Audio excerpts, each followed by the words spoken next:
자, 사도 바울이 로마 황제에게 상소를 해서 로마로 배 타고 가던 중에 유라굴로라는 광풍을 만났죠. 열 나흘 동안이나 죽을 고생을 한 끝에 멜리데라는 섬에 도착을 했습니다. 지난주까지 하신 내용이죠. 멜리데 섬은 오늘날 이탈리아의 말타 섬인데요. 오늘 본문 사건은 이 말타 섬인 멜리데 섬에서 있었던 사건입니다. 때는 요즘 같은 초겨울이었습니다. 날이 추워서 사람들이 모닥불을 피워주고 바울 일행이 원주민들과 함께 둘러앉았는데요. 마침 바울이 나무 한 묶음을 불에 넣던 중에 독사가 나와서 물었다는 거예요. 그때 사람들이 야, 이 사람은 로마로 재판받으러 간다더니 정말 살인한 자로구나. 바다에서는 구조를 받았지만 마침내 벌을 받아서 독사에 물려 죽는구나 하고 수군거렸습니다. 한번 여쭤보겠습니다. 바울이 이때 나는 이제 죽는구나 그렇게 생각했을까요? 아니면 죽지 않을 것으로 생각했을까요? 독사에 물렸는데요. 독사에 물린 정도가 아니라 독사가 물고 지금 바울의 손에 매달려 있는데요. 독사에 물려보신 적 있으십니까? 독사에 물려보신 적이 없으시니까 그렇게 얘기하시는 것 같은데요. 저는 몇 년 전에 시골에 가서 가시덤불을 좀 낫으로 잘라주려고 가시덤불을 이제 이렇게 왼손으로 잡고 낫을 치잖아요.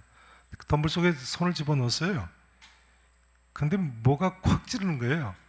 순간적으로 앞에 물렸구나. 근데 왼손을 얼른 꺼내서 보니까 뱀이 아니고 말벌에서였더라고요. 근데 병원에 이제 가니까 이게 손이 보호르잖아요.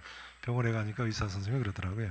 이거 말벌에 쏘였으니까 이 정도지. 그것도 이제 알러지가 있으면 좀 어렵잖아요. 호박벌에 쏘면 죽는다네요. 네. 근데 병원에 아무튼 가서 주사 맞아야지 되겠더라고요. 점점 이렇게 부어오르는 게. 근데 바울은 뭐에 쏘였다고요? 말벌이요? 독사에 물렸다니까요. 근데 제 생각에요. 바울은 이때 털끝만치도 죽을 것으로 생각하지 않았습니다. 왜냐하면요. 사도행전 27장 말씀을 보면 틀림없이 그렇습니다. 사도행전 27장 23절을 보세요. 바울이 지중해 상에서 큰 광풍을 만나서 죽게 됐을 때 사람들에게 하는 말이죠. 27장 23절부터 보시겠습니다. 23절 보세요. 내가 속한 바 곧 내가 섬기는 하나님의 누가요? 사자가, 그러니까 천사가 말이죠. 어젯밤에 내 곁에 서서 말하되 바울아 두려워하지 말라. 네가 누구 앞에 서야 하겠다고요? 가이사 로마 황제 앞에 서야 하겠고 또 하나님께서 너와 함께 항의하는 자들을 다 내게 주셨다 하였으니 그러므로 여러분이요 뭐 하라고요? 안심하라고요. 나는 내게 말씀하신 그대로 되리라고 하나님을 뭐 한다고요? 믿노라. 그런즉 우리가 반드시 어디에 걸리리라고요? 한 섬에 걸리리라. 어젯밤에 하나님의 천사가 나한테 나타나서 내가 가이사 앞에 서야 할 테니까 두려워하지 말라고 했으니까 안심해도 된다는 거예요. 풍랑 한가운데서 바울이 하는 말입니다. 바울은 하나님의 천사가 한 이 말을 문자 그대로 믿는 사람이었어요.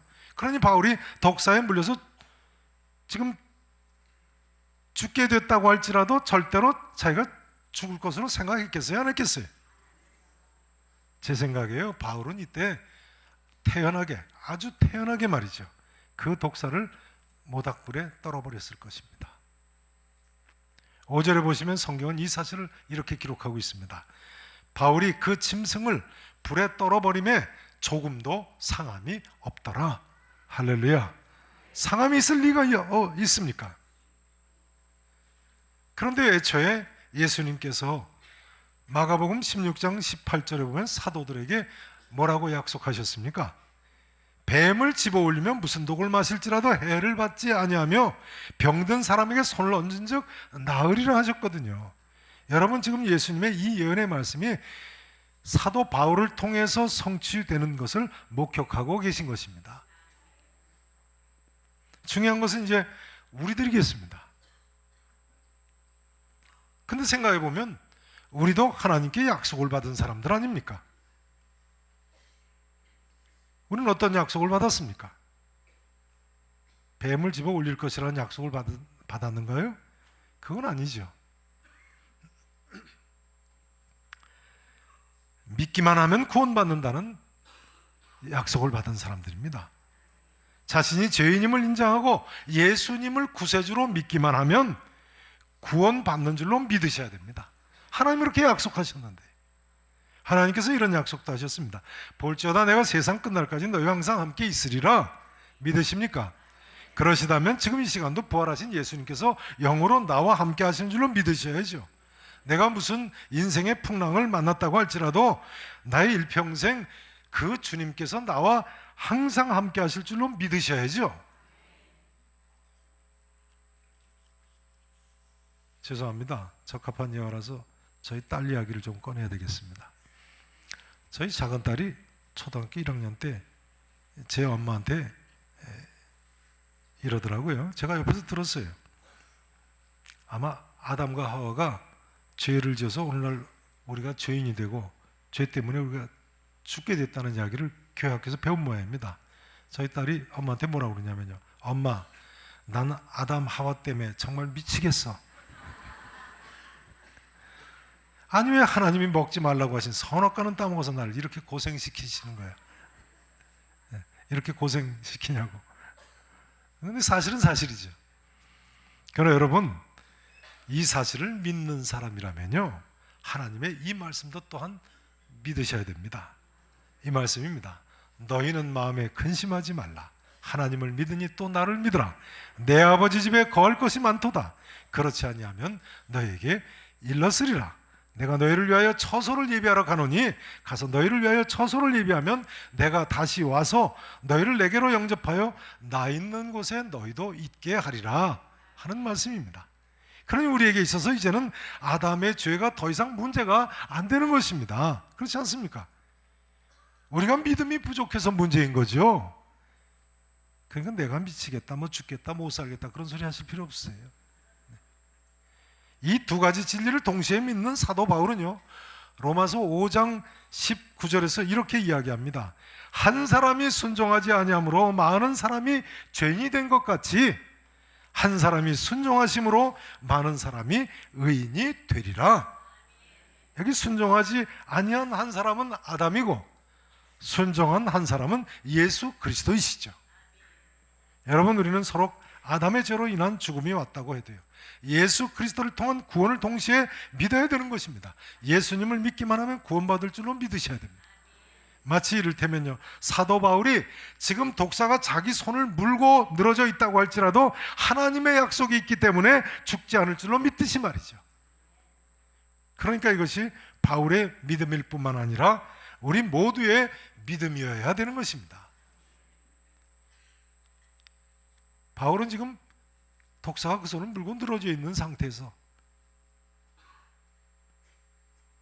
또 주위 사람들 바울의 손에 독사가 달린 걸 보고 저 사람 분명히 죽는다, 저 사람 분명히 죽는다. 그런데 이 사건을 목격하고 이 글을 쓰는 사람은 또 누군가요? 누가 이 사도행전을 기록하고 있죠? 누가죠? 그런데 사도행전 저자 누가 직업이 무엇입니까? 골로새서 4장 14절에 보면 의사 아닙니까? 누구는 의사입니다. 근데 의사가 보기에도 바울은 이제 분명히 죽습니다. 그런데 안 죽네요.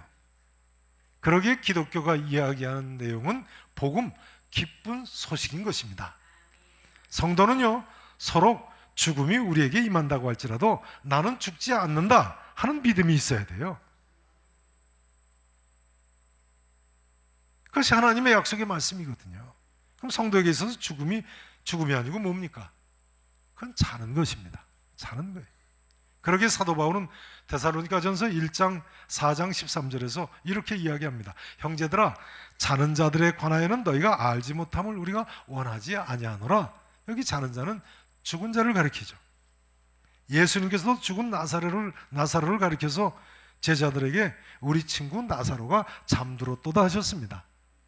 한 번만 말씀하신 것이 아니고 그 다음에 내가 깨우러 가노라 하셨어요. 제자들은 이 진리를 깨닫지 못하니까요. 주여, 잠들었으면 낫겠나이다 했다는 거예요. 잠들었으면 낫겠나이다.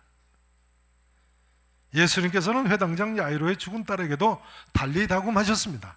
소녀여, 내가 내게 말하노니 일어나라. 어머니가 사랑하는 딸을 아침에 깨울 때 하는 아람어, 지극히 평상적인 표현이라고 하지 않습니까? 달리 다금. 얘야, 일어나라. 믿으실 수 있기를 축원합니다. 그래서 우리는 오늘 세례식을 베푸는 것입니다. 세례는 그리스도의 죽으심과 연합한 표임과 동시에 예수님의 부활하심과 연합해서 나도 또한 부활하는 표로 행하고 이 행사에 세례받는 분들이 참여하시는 거예요. 자, 이제 지난 특별 새벽기도회 시간에 하신 종교 개혁자들의 5대 모토를 함께 좀 하시도록 하겠습니다. 장로님께서 기도도 하셨습니다만 종교 개혁자들의 5대 모토 기억나시죠? 자, 오른 주먹을 불끈 쥐세요. 자, 따라서 하십니다. 오직 믿음, 오직 은혜, 오직 성경, 오직 그리스도, 오직 하나님께 영광 되셨습니다. 네. 따라서 안 하시면 제가 못 본 척 하겠습니다. 이제 우리가 믿는 하나님에 대해서 잠깐 생각을 해보시도록 하겠습니다. 하나님에 대해서 오늘 본문 4절 말씀을 같이 보시겠습니다. 4절 말씀, 자, 함께 같이 읽으십니다. 원주민들이 이 짐승이 그 손에 매달려 있음을 보고 서로 말하되 진실로 이 사람은 살인한 자로서 바다에서는 구조를 받았으나.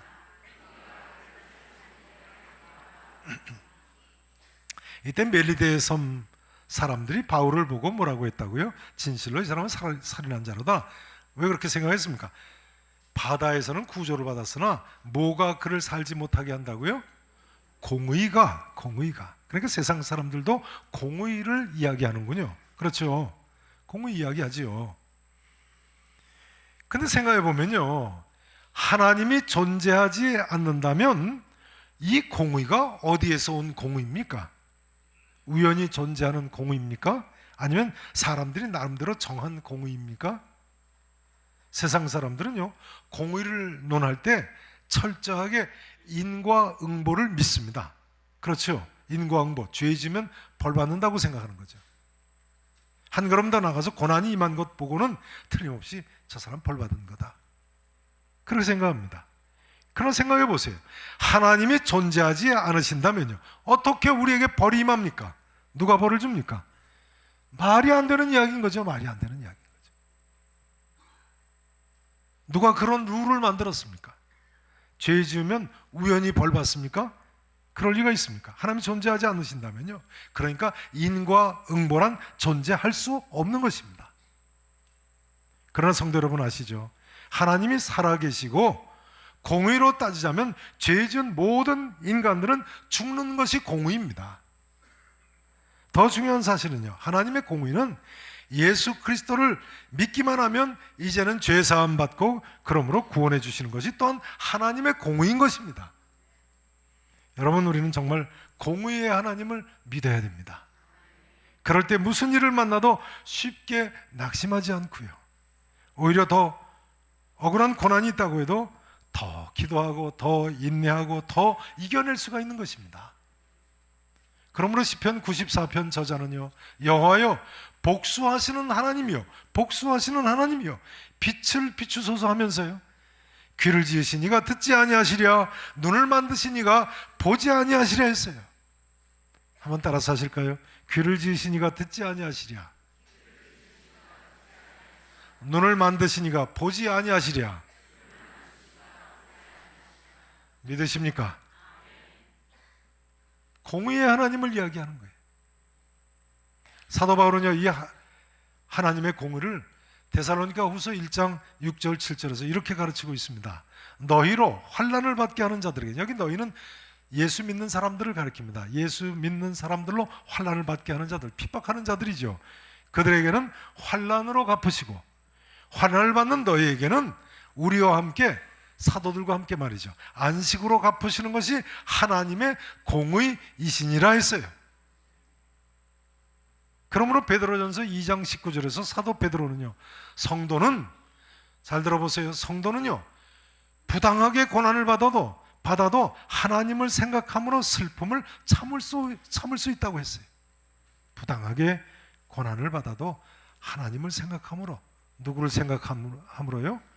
공의의 하나님을 생각함으로 슬픔을 참을 수 있다. 이처럼 공의의 하나님을 믿는 사람들은 어떤 가운데서도 사실은, 그러니까 의연한 삶을 살 수가 있는 것입니다. 사실은 우리가 하나님의 공의를 전적으로 믿고 의지하지 못하기 때문에 조급해하고 화도 잘 내고 분개도 하고 죄도 짓고 싸움도 하고 하는 거 아니겠습니까? 사실은 그럴 필요가 전혀 없는데 말이죠. 공의의 하나님께서 다 알아서 하실 텐데 말이죠. 왜냐하면 하나님은 살아계시지 않습니까? 왜냐하면 우리가 믿는 하나님은 공의의 하나님 아니십니까, 여러분? 그러니 마침내 하나님께서 다 알아서 하시는데, 판단하시고 상보를 주시는데 뭐 우리가 그렇게 조급해하고 화내고 분개하고 죄짓고 싸우고 할 일이 뭐 있겠어요? 이제 이 한마디로 오늘은 말씀 증거를 마치기를 원합니다. 이 아침 이 자리에 계신 모든 분들께서요, 예수 그리스도를 통한 공의로 우리의 죄를 다 사해 주시고 공의로 우리를 구원해 주시는 하나님께 감사하시면서 오직 믿음으로 일평생 승리하며 사시기를 우리 구주 예수 그리스도 이름으로 간절히 축원하겠습니다.